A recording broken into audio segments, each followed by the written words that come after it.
जैसे आप लोग कहेंगे कि दीदी गोरखपुर में क्या चल रहा है, तो गोरखपुर में ठंड तो चल ही रही है, साथ में ये सब भी चल रहा है। तो आज मैंने 2 गाड़ियाँ मंगाई थी, बलिनो और स्विफ्ट, डेमो के लिए कि गेट के अंदर आराम से आ जाए, क्योंकि बाहर रखना ठीक नहीं होता है। तो बलिनो तो थोड़ा सा नहीं जा पा रहा था, लेकिन स्विफ्ट आराम से आ गई है। तो इसके आगे का प्रोसेस यही है कि इसको बुक वगैरह करना पड़ता है। मैं सीख भी रही हूँ, यही सारी चीज़ चल रही है। मतलब आ जाएगी ना ये तो आराम से? आ जाएगी गाड़ी आ जाएगी। जैसे है हाँ, क्या कि भैया मेरे जो सीनियर है, अच्छा हाँ, अगर कोई ड्राइवर हम लेके आए होते हाँ हाँ तो वो परफेक्ट होते हैं सब एकदम ना, वो तुरंत अभी कर दिए होते। हाँ। अरे तो हम ही कौन बड़ा वो हैं, हम भी तो अभी सीख ही रहे हैं। तो क्या हुआ? हेलो एवरीवन, कैसे हैं आप सभी? आशा करते हो अच्छे होंगे और मन लगा के पढ़ाई कर रहे होंगे। तो आज की इस वीडियो में मैं आपके कुछ प्रश्नों को लेके आई हूं, जिसका मैं आप लोगों को जवाब दूंगी, जो आपने मुझसे प्रश्न पूछे थे। और अच्छे प्रश्न हैं, बहुत सारे लोगों के लिए इससे हेल्प हो सकती है। और ध्यान से मतलब आप लोग सुनिएगा। और ये मेरा पर्सनल मतलब समझिए कि जो मुझे एक एक्सपीरियंस है पर्सनल, मतलब पढ़ाई करते समय या परीक्षा देते समय, मैं बस आपके सामने वो रख रही हूँ। बिल्कुल ये डिपेंड नहीं करता है कि आप इन सारी चीज़ों को अपनाइए। आप अपनी तरीके से पढ़ाई कर रहे हैं, अब आपने कुछ अच्छी सी रणनीति बनाई है जिससे आपको लग रहा है कि आपको फायदा हो रहा है, तो बिल्कुल वो करिए। ये मेरी रणनीति थी। और मुझे लगता है ना कि ऐसे भी मतलब आपको एक आइडिया मिल सकता है कि आप इसमें कुछ चेंजेस करके आप अपनी अच्छी सी रणनीति बना के पढ़ाई कर सकते हैं। लेकिन रणनीति तो बनानी पड़ेगी। अगर बिना रणनीति के, बिना किसी गोल के, बिना किसी लक्ष्य के आप ऐसे ही निकल के कुछ भी काम करेंगे तो उसमें सफलता नहीं मिलेगी। अभी से इस बात को जितना जल्दी समझ लीजिए तो अच्छा है, क्योंकि यही करते करते ना बहुत सारे लोग बहुत सारा समय बिता देते हैं, कई साल लग जाते हैं। जैसे लोग कहते हैं कि मैं इतने साल से तैयारी कर रहा हूँ, ये सुनने में अच्छा नहीं लगता कि मैं इतने साल से तैयारी कर रहा हूँ। बात तो वो होनी चाहिए ना कि मैंने पहली बार फॉर्म भरा और पहली बार में मैंने निकाल लिया। क्यों इतने ज्यादा साल लगाना? आपको जो मेहनत करना है वो एक ही साल में निकाल के क्लियर करिए। क्यों आपके पास एक ऑप्शन और बच जाता है कि नहीं चलो इस साल नहीं होगा तो इस साल नहीं होगा तो अगले साल? ये बिल्कुल अभी मत दिमाग में लेके चलिए। आपको करना है तो करना है, और इसी साल ये फॉर्म निकालने तो आपको एक सीट लेनी है। और अगर आप ये सोचते हैं कि सीट बहुत कम है, सरकार के ये आदेश आ गए हैं, ये नए नियम बन गए हैं, तो एक बार मैं बता दूं कि आप जो ऐसा सोचता है वो ऐसे सोचते रह जाएगा, ऐसे तर्क वितर्क करते रह जाएगा। उसी में जो समझदार बच्चे हैं पढ़ के और एक सीट लेके किनारे कर लेंगे, ये सब बातों में पढ़ेंगे ही नहीं। तो आप समझदारी देखिए किसमें है। बिल्कुल भी अपनी पढ़ाई में लापरवाही ना बरतें। एक कमेंट ऐसा है मेरे में, ऐसा मैंने उसको लिया है, तो आप वो भी मैं बताती हूँ कि मतलब नहीं करना चाहिए ये सारी चीजें। एकदम अपने लक्ष्य पे फोकस करिए, ठीक है। जैसे एक आप लोग देखते भी होंगे कि हम लोग के उसमें वीडियोस में आते भी हैं कि जब वो था अर्जुन से तीरंदाजी करवाई जा रही थी, सारे लोग थे, मतलब सारे भाई जो थे, पांडवों से पूछा जा रहा था कि तुमको क्या दिख रहा है, तुमको क्या दिख रहा है। उनके गुरु जो थे पूछ रहे थे कि तुमको क्या दिख रहा है। मतलब एक वो था, आंख थी मछली, ऐसा कुछ बांध दिए थे पेड़ पे, है ना। तो वो पूछ रहे थे वो क्या दिख रहा है, तो सारे लोग का कोई पेड़ दिख रहा है, कोई मुझे ये दिख रहा है, मुझे वो दिख रहा है। लेकिन अर्जुन ने सटीक जवाब क्या दिया था कि मुझे तो बस मछली की आंख दिख रही है। तो मतलब ऐसा एक वीडियो आया था। मतलब कहने का ये है ना कि आपका जो लक्ष्य है बस उसी पर ध्यान केंद्रित करिए। आपको अगल बगल क्या हो रहा है, क्या चीजें हो रही हैं, फोकस मत करिए। हाँ, अपडेट रहिए कि क्या हो रहा है, लेकिन एकदम उसी पर समय बिताना सही नहीं है, ठीक है।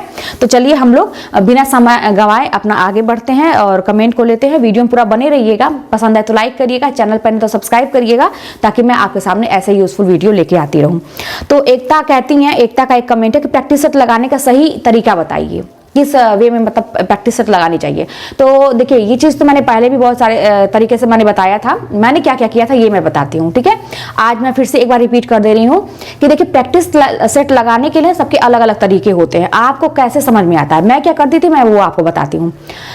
प्रैक्टिस सेट के लिए भी आपको एक रणनीति बनानी पड़ेगी, ठीक है, कि आपको एक दिन में कितने प्रैक्टिस सेट हल करने हैं। हर एक चीज का आपको टारगेट बनाना पड़ेगा कि आप एक दिन में कितना प्रैक्टिस सेट हल करेंगे। ऐसा टारगेट मत बनाइए बहुत ज्यादा कि मैं 5 कर लूंगा, आज मैं 5-6 कर लूंगी, ऐसा नहीं। उतना ही मन में सोचिए कि मैं उतना कर सकूं और अच्छे से कर सकूं, ताकि आपको सुकून रहे। नहीं तो अगर वो टारगेट पूरा नहीं होता तो आपका मतलब डिस्टर्ब हो जाता है, वो आपको फिर अच्छा नहीं लगेगा और आगे आपका ना मतलब एक होपलेस होते जाएंगे। आप अच्छे से अपना टारगेट पूरा नहीं, आगे भी नहीं कर पाएंगे। तो कम बनाइए। मैं क्या करती थी कि जैसे मान लीजिए अभी लगता था कि टाइम है पूरा, तो मैं 2 या 3 का टारगेट बढ़ाती थी। मैंने आपको ये भी बताया था कि मैं कभी कभी 5-5 भी टारगेट अपना पूरा करती थी। वो मेरे टाइम पे डिपेंड करता था, क्योंकि मैं काम करती थी, जॉब करती थी बाहर। जिस दिन छुट्टी रहती थी मैं कोशिश करती थी कि ज़्यादा से ज़्यादा मैं प्रयास करूँ। अब देखिए कि मैं बता रही हूँ कई तरीके से किया जाता है। तो जैसे मैंने क्या किया था, मैं समझिए कि मैं 4 तरह से प्रैक्टिस सेट हल करती थी 4 तरह से, ठीक है। एक तो क्या था, जो मैंने ऑनलाइन परचेस किया था, जो 200 का प्रैक्टिस सेट था, ठीक है, ऑनलाइन परचेस किया था कोचिंग से अपने, वो था। एक मेरे पास बुक थी जो मैं ऐसे ही शॉप पे गई थी, उनसे कहा था कि एक प्रैक्टिस सेट दिखाए, तो अरविंद का उन्होंने मुझे दिखाया, तो मुझे ठीक लगा, तो मैंने वो ले लिया था, क्योंकि उनके पास दूसरा कोई अच्छा नहीं था, तो मैंने वैसे ही ले लिया था कि क्वेश्चन देखने के लिए। हालांकि वो सारे क्वेश्चन जो थे ना, आप देखे होंगे कि वो जो आपके पुराने ईयर्स के क्वेश्चन हैं वही सारे रिपीटेड है उसमें, ठीक है। तो वो बहुत ज्यादा मैंने उसमें नहीं किया, 4-5 ही किया। मैंने देखा कि सारी चीजें वही हैं, तो क्यों टाइम वेस्ट करें। एक मैंने वो लिया था। एक मैं शिल्पी का ली थी, क्योंकि ये ज्यादा मैंने कई बार और लोगों से भी सुना था कि कई सालों के मतलब इसमें रहते हैं क्वेश्चन पेपर, कैसे कैसे एग्जाम हो, एक आइडिया मिलता, वो लिया था मैंने। और एक था जो मैं वो करती थी, डेली टॉपिक वाइज मैं टेस्ट देती थी टेलीग्राम पे, टॉपिक वाइज रोज पढ़ के, ठीक है। तो यही सारी चीजें थी कि मैं 4 तरह से प्रैक्टिस सेट अपने क्वेश्चन को करती थी। साथ में मेरा टारगेट, मैंने एक टाइम टेबल बकायदा रोज का मैं बनाती थी, एकदम मैं सीरियस थी पढ़ाई के लिए, कहीं से मुझे अपने जीवन से खिलवाड़ नहीं करना था। तो मैंने एक बकायदा अच्छा सा टाइम टेबल मैं बनाती थी अपने हिसाब से, मैं किसी से नहीं पूछती थी। बस यही है ना कि मैं प्रेरणादायक वीडियोस मैं यूट्यूब पर देखती थी, जो सफल हो गए हैं उनकी रणनीति में देखती थी, कैसे सफल हुए लोग बताते थे, उसको मैं फॉलो करती थी, फिर अपना भी दिमाग लगाती थी कि मैं क्या कर सकती हूँ उसमें, क्योंकि मेरी लाइफ तो वैसी है नहीं, मुझे वर्क भी करना था। तो ये सारी चीज 4 तरीके से। ज्यादा फोकस मैं किस पे करती थी, अब ध्यान से सुनिएगा। 4 तरह से मेरे पास तो था प्रैक्टिस करने के लिए क्वेश्चन, ठीक है।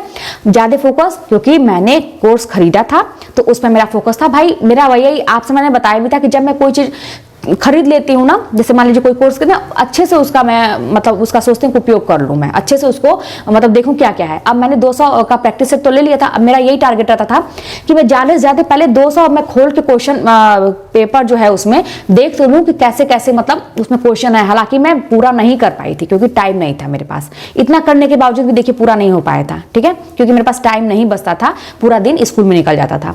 तो आप कोशिश यही करिएगा कि जितने भी प्रैक्टिस सेट आपने लिए हैं ऑनलाइन, सारे के क्वेश्चन तो कम से कम आप देखिए कि उसमें क्या क्या, ठीक है। अब मान लीजिए आप वो क्वेश्चन देख रहे हैं, अब उसमें भी आपको करने का तरीका, आप मान लीजिए कर रहे हैं, अच्छे नंबर आते हैं तो आपको अच्छे लगेंगे, वाकई में आपको अच्छा लगेगा, ठीक है। लेकिन अगर खराब नंबर आते तो आप होपलेस तो होंगे, तो एकदम मतलब जेन्युइन सी बात है, सबको मतलब यही चीजें हैं। लेकिन अब उसके लिए बहुत ज्यादा उदास होने की जरूरत नहीं है। आपको बस ये है कि आप सारे क्वेश्चन देखिए, उसके आंसर देखिए, जो ज्यादा मतलब आपको एकदम यूनिक प्रश्न है, ठीक है, उसको आप दिमाग में बैठाने का प्रयास करिए। और अगर आपका पढ़ा हुआ गलत हो रहा है तो क्यों गलत हो रहा है, मैं तुरंत क्या करती थी ना कि मैं करती थी और मैं देखती थी कि अच्छा अच्छा ये टॉपिक मेरा क्वेश्चन गलत हुआ है, मैं उसको लिख लेती थी, ये टॉपिक मुझे अभी तुरंत रिवाइज करना। जैसे ही मैंने प्रैक्टिस सेट एक लगाया, जो पढ़ा हुआ टॉपिक पर क्वेश्चन गलत हो रहा है, मैंने तुरंत नोट करती थी और तुरंत उस टॉपिक को तुरंत वही रिवाइज कर लेती थी, लगे हाथ रिवाइज कर लेती थी। आपका रिवीजन पे ज्यादा फोकस करिए कि आप किस तरह से रिवीजन करेंगे कि क्वेश्चन आपके गलत ना हो, ठीक है। बुक में देखिए शिल्पी का जो होता है, उसमें प्रैक्टिस सेट जो क्वेश्चन होते हैं उसके नीचे आंसर दिए रहते हैं, तो मैं उसको ऐसे हाथ से ढक लेती थी और मैं करती थी, और उसके बाद देखती थी क्या मैंने सही किया है कि नहीं, ठीक है। और जब मैं सही पेंसिल से मैं करती थी, क्योंकि मुझे कई बार उसको रिपीट करने थे। अगर पेन से करेंगे तो एक ही बार में आप गोज देंगे तो दोबारा आपको आंसर पता हो जाएंगे, तो उसको रिपीट नहीं कर पाएंगे आप। तो मैं पेंसिल से करती थी, जो गलत होता था उसका निशान बना लेती थी, बाद में गिनती थी कितने मेरे 125 क्वेश्चन में से कितने सही हुए। तो मेरा अक्सर शुरू में 114, 15 ऐसे जाता था, मतलब क्योंकि वो पुराने जब आप कई बार रिपीट करेंगे तो ऐसा हो जाता है। लेकिन वहीं पर जहाँ पे 101, 102 कोई ऐसा साल का पेपर था कि गलत हो जाते थे बहुत सारे प्रश्न, तो मुझे टेंशन होता था कि फिर मैं उसको रिवाइज करती थी। अरविंद वाला था, मैंने बताया कि वही सारे क्वेश्चन थे, तो मैंने बहुत ज्यादा नहीं किया था। और हाँ, एक तरह का प्रैक्टिस सेट की बुक ऐसी होती है जिसमें बस क्वेश्चन दिए रहते हैं, अनसॉल्व रहता है, पीछे उसके ना उसके आंसर पीछे ऐसे दिए रहते हैं, ABCD करके। तो मैं वो वाला कैसे करती थी, जैसे अरविंद और बाकी ऐसे किताबों में होते हैं, तो मैं क्या करती थी पेंसिल से जो पहले था उसको मैं सॉल्व करती जाती थी, ऐसे निशान छोटा छोटा निशान लगाती थी, क्योंकि मुझे मैं मिटा देती इससे उसको, और मैं उसको मिटा देती थी करने के बाद। फिर मैं उसको ये सोचती थी कि रिपीट करना है मुझे, तो मैं पेंसिल छोटा छोटा टिक करती थी। उसके बाद मैं पन्ना पलट लेती थी, उसका आंसर देखती थी कि आंसर की में कि क्या क्या है। अब मैं क्या करती थी कि अब 125 का एक बार आप पन्ना पलटेंगे, ऐसे ऐसे ये दिक्कत होती है, तो आपको बहुत टाइम लग जाएगा। मैं क्या करती थी कि एक साथ 5-5 का मैं सेट बनाती थी। जैसे मान लीजिए 1, 2, 3, 4, 5 प्रश्न का पीछे दिया हुआ है कि ABCD, ठीक है, मान लीजिए दिया है ABCD, उसका आंसर पीछे दिया हुआ है ऑप्शन, ठीक है। तो मैं यहाँ पे फटाक से पन्ना पलटती थी और ABCD, अगर मेरा 5 सही है तो मैं टिक लगा देती थी, ठीक है।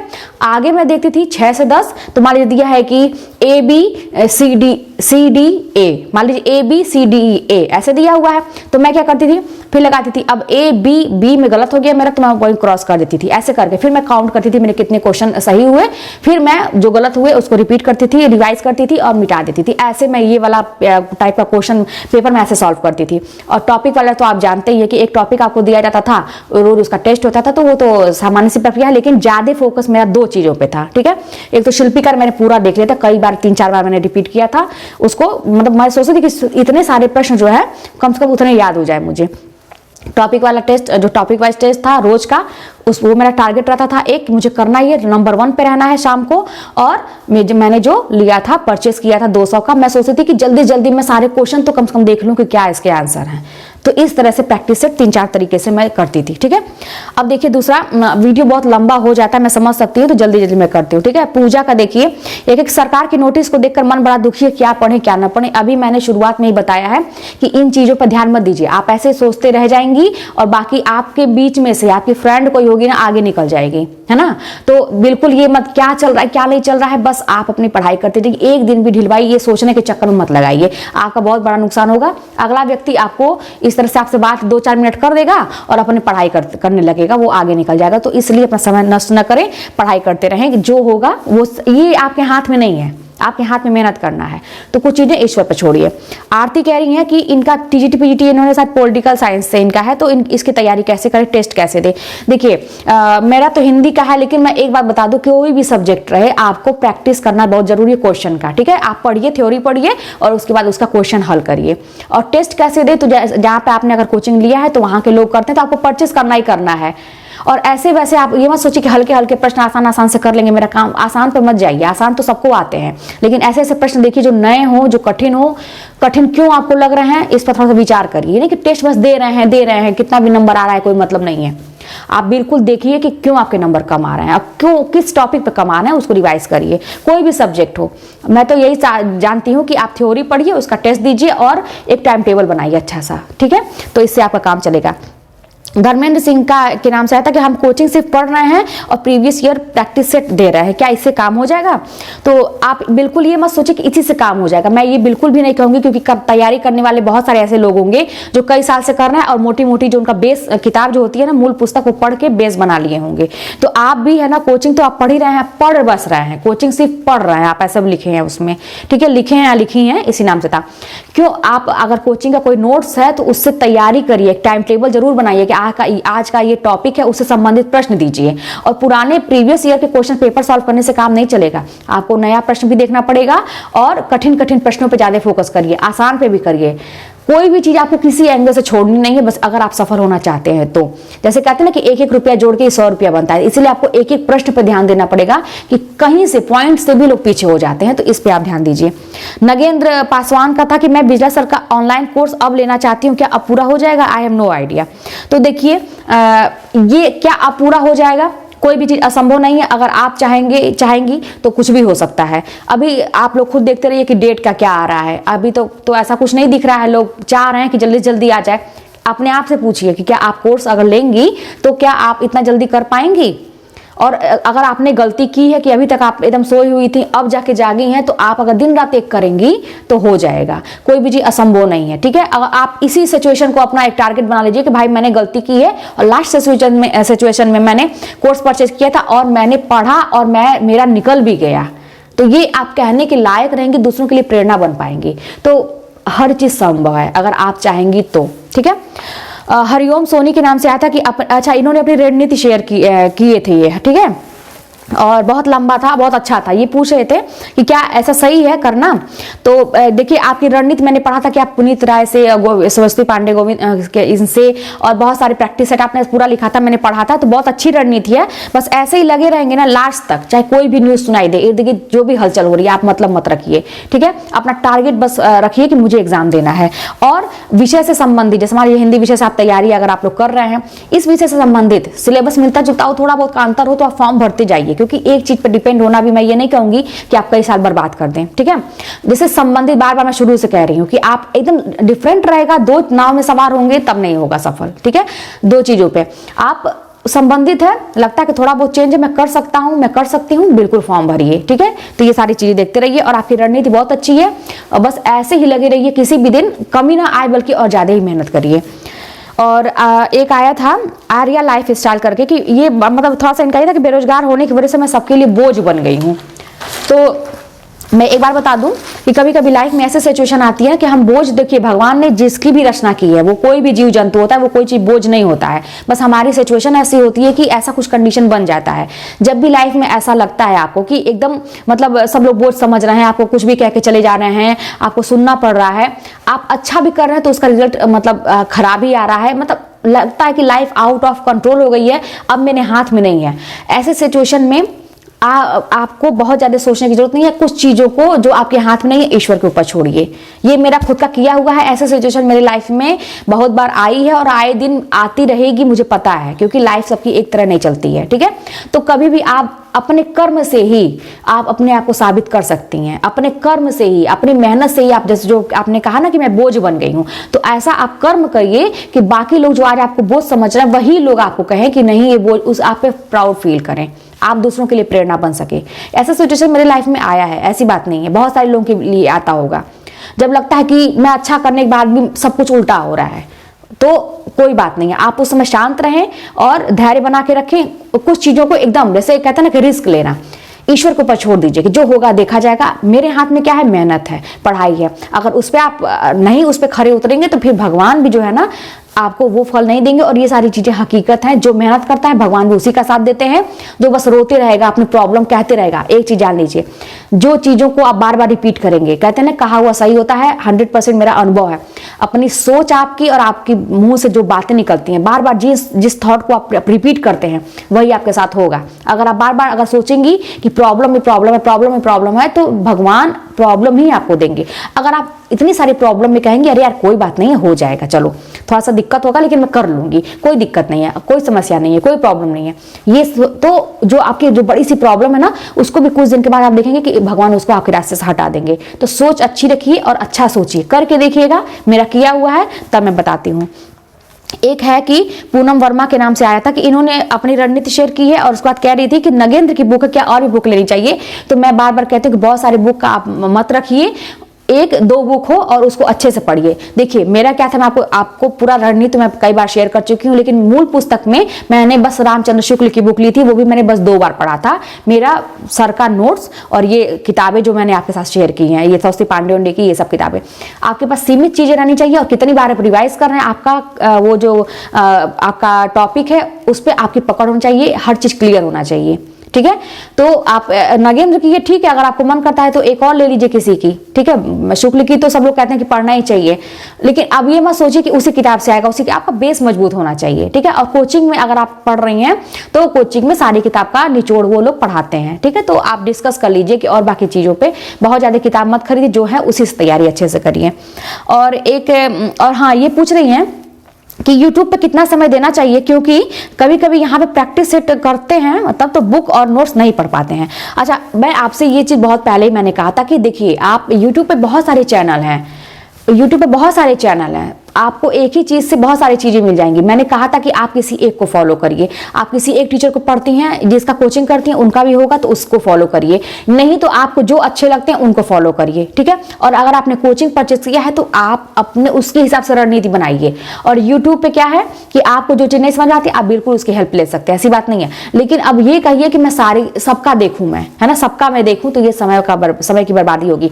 प्रैक्टिस सेट की बात कही है तो कैसी प्रैक्टिस सेट, जैसे बहुत सारे लोग होते हैं कि पुराने क्वेश्चन पेपर को वही चीज को 1-1 घंटे में बताते हैं, तो क्या आपको लगता है कि ये सही है आपके लिए? आप खुद सोचिए कि अगर आपके पास वही चीज अवेलेबल है, आपके पास हार्ड कॉपी में, जैसे शिल्पी का आपने ले लिया है या कहीं से भी आपके पास पुराने हैं, तो जिस चीज को आप मात्र 15 मिनट में 20 मिनट में कर सकते हैं, तो उतना देर आपको क्यों देखना है? आप खुद कॉमन सेंस लगाइए ये सारी चीजें और देखिए कि क्या चीजें आपके पास फायदे, जहां पे यूनिक प्रश्न आपको दिखते हैं वहीं पे करिए। ठीक है, और एक चीज और, बहुत ज्यादा धीरे धीरे अगर होता है, टाइम वेस्ट होता है, तो स्पीड बढ़ा लीजिए। एक सेटिंग में जाके आप देखिए, नॉर्मल स्पीड होती है उसको 1.5 पे मैं करके देखती थी। ठीक है, या कभी कभी 1.75 पे मैं कर लेती थी। ठीक है, क्योंकि अगर क्वेश्चन मुझे लगता था, अगर आपको इतना ही है कि मुझे सुनना है तो आप स्पीड बढ़ा के देखिए, अपना समय बचाइए बिल्कुल। ठीक है, अपना दिमाग यूज करिए कि आपको क्या करना है। बहुत ज्यादा सबका लेके चलें, एक को फॉलो करिए, 2 को फॉलो करिए, बाकी अपना दिमाग यूज करिए, मेहनत करिए। तो चलिए मिलते हैं नेक्स्ट वीडियो में। अपने प्रश्न कोई भी होंगे तो आप पूछिएगा, मैं उस पर अपना सुझाव देने का प्रयास करूंगी, और कोई भी बात होगी तो आप कमेंट के माध्यम से बताइएगा। मिलते हैं नेक्स्ट वीडियो में।